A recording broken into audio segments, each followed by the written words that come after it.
ಮದ್ದೂರು ತಾಲೂಕು ಕಾಡುಕೊತ್ನಳ್ಳಿ ಗ್ರಾಮದಲ್ಲಿ ಅಪರಾಧ ಮಾಸಾಚರಣೆ 2024ರ ಅಂಗವಾಗಿ ನಡೆದ ಕಾನೂನು ಅರಿವು ಜಾಥಾ ಕಾರ್ಯಕ್ರಮಕ್ಕೆ ಮಳವಳ್ಳಿ ಡಿವೈಎಸ್ಪಿ ವಿ ಕೃಷ್ಣಪ್ಪ ಅವರು ಚಾಲನೆ ನೀಡಿದರು.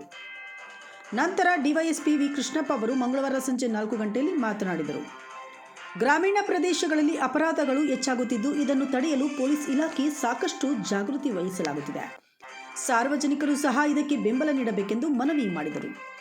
ಇತ್ತೀಚಿನ ದಿನಗಳಲ್ಲಿ ಒಂಟಿ ಮಹಿಳೆಯರಿಂದ ಸರಗಳ್ಳತನ, ಮನೆಯಲ್ಲಿ ಯಾರೂ ಇಲ್ಲದನ್ನು ಹೊಂಚಿ ಹಾಕಿ ದರೋಡೆ ನಡೆಸುತ್ತಿರುವ ಪ್ರಕರಣಗಳು ಹೆಚ್ಚಾಗುತ್ತಿದ್ದು, ಇಂತಹ ಪ್ರಕರಣಗಳನ್ನು ತಡೆಯಲು ಬೀಟ್ ಪೊಲೀಸರಿಂದ ಅಪರಾಧ ಮಾಸಾಚರಣೆ ಕಾರ್ಯಕ್ರಮವನ್ನು ಪ್ರತಿ ಗ್ರಾಮಗಳಲ್ಲೂ ನಡೆಸಲಾಗುತ್ತಿದೆ ಎಂದರು. ಇನ್ನು ಗ್ರಾಮ ಪಂಚಾಯಿತಿ ಅಧ್ಯಕ್ಷ ವೀರಭದ್ರಪ್ಪ ಕಾರ್ಯಕ್ರಮದ ಅಧ್ಯಕ್ಷತೆ ವಹಿಸಿದ್ದರು. ಈ ಸಂದರ್ಭದಲ್ಲಿ ಇನ್ಸ್ಪೆಕ್ಟರ್ ಆನಂದ್, ಪಂಚಾಯಿತಿ ಅಭಿವೃದ್ಧಿ ಅಧಿಕಾರಿ ಅಶ್ವಿನಿ, ಗ್ರಾಮ ಪಂಚಾಯಿತಿ ಉಪಾಧ್ಯಕ್ಷ ಲೋಕೇಶ್, ಲಾಯರ್ ಶ್ರೀಕಂಠ ಸ್ವಾಮಿ ಹಾಗೂ ಗ್ರಾಮ ಪಂಚಾಯಿತಿ ಸದಸ್ಯರು ವೇದಿಕೆಯಲ್ಲಿ ಉಪಸ್ಥಿತರಿದ್ದರು. ಮುಖ್ಯ ವಿಚಾರವಾಗಿ ನಾವು ಕಾರ್ಯಕ್ರಮವನ್ನು ಅಂದ್ಕೊಂಡಿದ್ದೀವಿ. ಅಪರಾಧಗಳು ಇವತ್ತು ಸಮಾಜದಲ್ಲಿ ನೋಡ್ತಾ ಇದ್ದೀರಾ, ಯಾವ ಥರ ಅಪರಾಧಗಳು ಆಗ್ತವೆ, ಹೇಗೆ ಆಗ್ತವೆ, ಸಾಮಾನ್ಯ ಜನರನ್ನು ಅಪರಾಧಗಳನ್ನು ಎಲ್ಲಿ ಸಿಕ್ಕಿಸ್ತಾರೆ ಇವತ್ತು ಅಂತೇಳಿ ಎಲ್ಲರಿಗೂ ಗೊತ್ತಿರ್ತಕ್ಕಂಥ ವಿಚಾರಗಳು.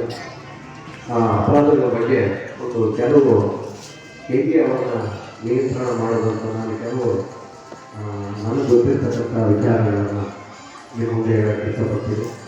ಮುಖ್ಯವಾಗಿ ಇವತ್ತು ಗ್ರಾಮಗಳಲ್ಲಿ ನಾವು ನೋಡ್ತಾ ಇದ್ದೀವಿ, ಈ ಮನೆಗಳಲ್ಲಿ ಕಲ್ಪನೆ ಹಾಕ್ಬಿಟ್ಟು ಬೀಗ ಹಾಕೊಂಡು ಮದುವೆ ಮುಗಿಸ್ತಾರೆ.